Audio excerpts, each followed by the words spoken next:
चंदनपुर नाम का एक गांव था। वहीं बंटी नाम का कबूतर अपनी बीवी और बेटी टुनटुनी को शहर से गांव में छुट्टी मनाने के लिए रात में आता है। तभी उनके घर के सामने एक बरगद का डरावना पेड़ होता है, जिस पर एक झूला लगा हुआ होता है। उस झूले को अपनी खिड़की से देखकर उसकी बेटी टुनटुनी कहती है, अरे वाह, यहाँ पर भी झूला है। अब तो मैं झूले पर झूलूंगी। पापा देखो ना, यहाँ पर झूला है, मुझे झूले पर लेकर चलो ना। नहीं बेटा, गांव में रात के समय बाहर नहीं निकलना चाहिए। पर टुनटुनी उसकी बात नहीं मानती और रात में सबके सो जाने के बाद उस झूले पर झूलने आती है। अरे वाह, कितना मजा आ रहा है झूला झूलकर। ये कहकर वो उठने की कोशिश करती है, लेकिन वो उठ नहीं पाती। अरे ये क्या हो रहा है, मैं उठ क्यों नहीं पा रही हूँ। माँ पापा बचाओ मुझे, बचाओ माँ। उसकी आवाज सुनकर बंटी कबूतर और बबली कबूतरी टुनटुनी को देखने के लिए कमरे में जाते हैं, पर टुनटुनी वहाँ नहीं मिलती। तभी दोनों झूले के पास टुनटुनी को बेहोश देखते हैं। मेरी बच्ची, ये क्या हुआ तुझे? इतना मना किया था, लेकिन फिर भी तू झूले के पास चली गई। बबली, तुम परेशान मत हो, इसे अंदर लेकर चलते हैं। फिर पानी डालने पर टुनटुनी होश में आ जाती है। फिर सब सो जाते हैं। अगले दिन रात होने के बाद टुनटुनी अचानक से उठती है और उसकी आंखें लाल हो जाती हैं, क्योंकि अब उसमें झूले वाली भूतिया चिड़िया की आत्मा का वास हो जाता है और टुनटुनी इस झूले पर जाकर झूलने लगती है। किसी को नहीं छोड़ूंगी, सब मरेंगे, कोई नहीं बचेगा यहाँ पर। तभी बंटी उसे झूले पर बैठा हुआ देख लेता है और गुस्से में कहता है, मैंने तुम्हें मना किया था ना यहाँ आने को, पर तुम फिर क्यों आई? टुनटुनी, मैं कुछ पूछ रहा हूँ, क्या तुम्हें कुछ सुनाई नहीं देता? बेटा क्या हुआ? रात में 12 बजे झूले पर क्यों झूल रही है? ये सुनते ही भूतिया टूनी चिड़िया की आत्मा बंटी कबूतर को मारने लगती है। क्या है, क्यों मुझे परेशान कर रहे हो? जैसे झूला भी नहीं झूलने देते हो। हट जाओ मेरे सामने से, मुझे झूला झूलना है। टुनटुनी बेटा, तुझे क्या हुआ है? ऐसे क्यों कर रही है? टुनटुनी, जरूर कोई बात है, कुछ तो गलत हुआ है। हाँ, गलत तूने किया है यहाँ आकर। अब मैं तुझे नहीं छोड़ूंगी। तभी बबली कबूतरी वहाँ आ जाती है। अरे टुनटुनी, तू अपने पापा को क्यों मार रही है? क्या हुआ है तुझे? इसके बाद भूतिया टूनी चिड़िया की आत्मा झूला झूलते झूलते बेहोश हो जाती है और टुनटुनी वहाँ गिर पड़ती है। बंटी को टुनटुनी पर भूतिया चिड़िया की आत्मा का साया लगता है। वो उसे अंदर ले जाकर रस्सी से बांध देता है, साथ ही तांत्रिक बाबा को बुला लेता है। तभी तांत्रिक मंत्र पढ़कर लॉकेट टुनटुनी के माथे पर रखता है। तभी एकदम से वो आत्मा बौखला जाती है और चिल्लाकर कहती है, छोड़ो मुझे, किसने पकड़ा है? मुझे छोड़ो, नहीं तो मार डालूंगी। तांत्रिक, तेरी इतनी हिम्मत, तूने मुझे बांधा। बोल, हटा मेरे माथे से लॉकेट। तांत्रिक के मंत्र पढ़ते ही भूतिया चिड़िया की आत्मा की शक्तियाँ कमजोर हो जाती हैं और वो चिल्ला उठती है और साथ ही आसपास की सारी चीजों को तोड़ने फोड़ने लगती है। भूतिया चिड़िया की आत्मा, तू क्या समझती है? एक तू ही शक्तिशाली है। मैंने भी काली शक्तियों में महारत हासिल कर रखी है। अब तेरा सर्वनाश होना निश्चित है। अब चुपचाप बता दे, तू इस चिड़िया के शरीर में क्या कर रही है? नहीं बताऊंगी, मैं तुझे नहीं बताऊंगी। जो करना है तांत्रिक, तू कर ले। तांत्रिक बाबा उसके ऊपर विभूति डाल देता है। तभी भूतिया टूनी चिड़िया की आत्मा गाना गाने लगती है। मैं तेरी दुश्मन, दुश्मन तू मेरा, मैं नागिन तू सपेरा। अरे नहीं, नागिन नहीं, मैं तो एक भूतिया टूनी चिड़िया की आत्मा हूँ। अजी देखिए ना, हमारी बेटी कितना अच्छा गाना गा रही है। तुम पागल हो गई हो क्या? हमारी बेटी नहीं, भूतिया चिड़िया की आत्मा है।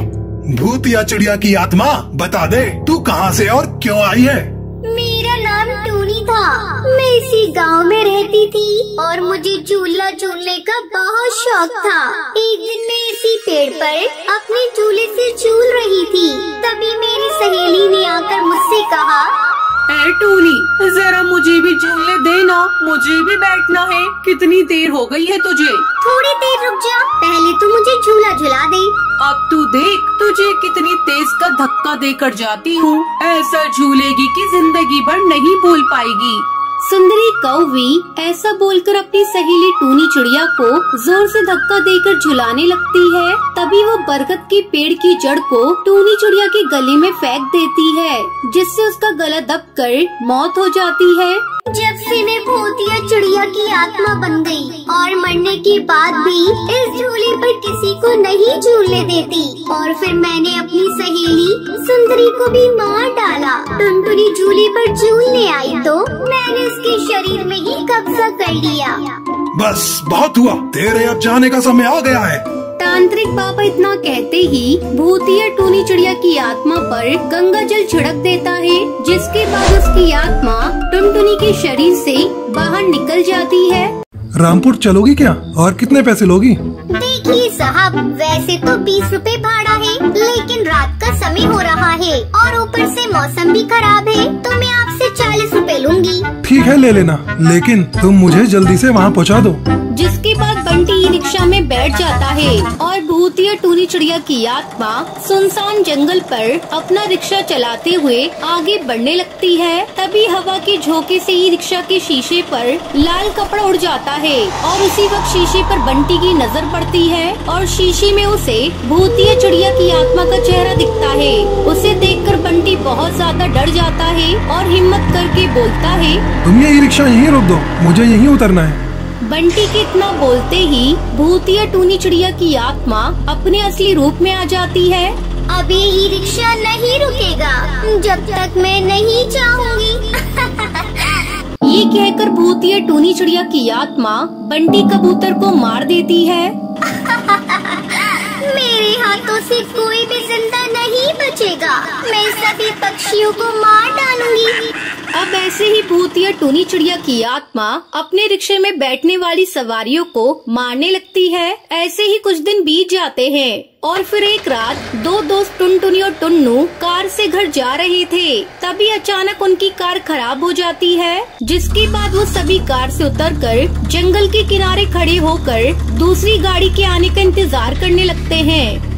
यहाँ इस सुनसान जंगल पर कोई गाड़ी नहीं आने वाली, हमें पैदल ही चलना पड़ेगा। तभी टुन्नू को ई रिक्शा आते हुए दिखता है और वो बोलता है, वो देखो एक ई रिक्शा आ रहा है। जिसके बाद भूतिया टूनी चिड़िया की आत्मा अपना ई रिक्शा वहाँ आकर रोकती है और वो दोनों उसमें बैठ जाते हैं। यार बहुत टाइम बाद हम ई रिक्शा में बैठे हैं, तो क्यों ना एक सेल्फी हो जाए।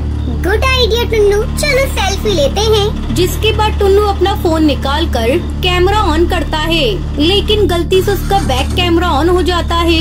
लेकिन उसे रिक्शा चलाते हुए वो चिड़िया कैमरे में नहीं दिखती। ये देखकर टुन्नू डर जाता है। क्या हुआ, मैं तुम्हें कैमरे में नजर नहीं आई ना? इतना बोलते ही भूतिया टूनी चिड़िया की आत्मा अपने असली रूप में आ जाती है। अब तुम में से कोई भी जिंदा नहीं बचेगा, मरोगे, सबके सब मरोगे। लेकिन तुम हमें मारना क्यों चाहती हो, बताओ मुझे। पक्षी की शक्ल में तुम सब भेड़ियों दरिंदे हो। इतनी खुश थी मैं अपनी जिंदगी में, लेकिन उन पक्षियों ने मेरी जिंदगी को बर्बाद कर दिया। मैं अपनी माँ बबली के साथ रहती थी। पिता के बाद घर की सारी जिम्मेदारी मेरे कंधों पर आ गई थी। मैं रात में ई रिक्शा चलाया करती थी। एक दिन की बात है, मैं सवारियों को छोड़कर अपने घर जा रही थी। तभी उस वक्त तेज बिजली कड़कती है और बारिश शुरू हो जाती है। तभी कालू हरी तोता नशे में तो मेरे पास आए और मुझसे कहने लगे, ए चिड़िया, रिक्शा खाली है क्या? हमें अपने घर जाना है। खाली तो है साहब, लेकिन मैं नहीं जा सकती क्योंकि मैं अपने घर जा रही हूँ। ऐसे कैसे नहीं लेकर जाएगी, मैं देखता हूँ। इतना बोलकर कालू उसके साथ बदतमीजी करने लगता है। छोड़ दो मुझे, मैं तुम्हारे आगे हाथ जोड़ती हूँ। मुझे मेरे घर जाने दो, घर पर मेरी माँ मेरे इंतजार कर रही होगी। अरे तूने मना करके बहुत बड़ी गलती की है, इसलिए हम तुझे कहीं का नहीं छोड़ेंगे। जिसके बाद उन दोनों ने मुझे मार दिया और तभी से मेरी आत्मा यहाँ भटक रही है और मैं ई रिक्शा चलाकर पक्षियों को मारकर अपनी मौत का बदला ले रही हूँ। मैं मानती हूँ तुम्हारे साथ बहुत बुरा हुआ, लेकिन तुम उन बुरे पक्षियों की सजा अच्छे पक्षियों को मारकर क्यों दे रही हो? ये कहाँ का कानून है? अब तुम यहाँ से चली जाओ। टुनटुनी की बात सुनकर भूतिया टूनी चिड़िया की आत्मा को अपनी गलती का एहसास हो जाता है। शायद तुम सही कहती हो, मैं अपने बदले की भावना में आकर बहुत से बेगुनाह पक्षियों को मार चुकी हूँ, लेकिन अब मैं यहाँ किसी को नहीं मारूंगी और यहाँ से हमेशा हमेशा के लिए चली जाऊंगी। ये कहकर भूतिया टूनी चिड़िया की आत्मा वहाँ से चली जाती है।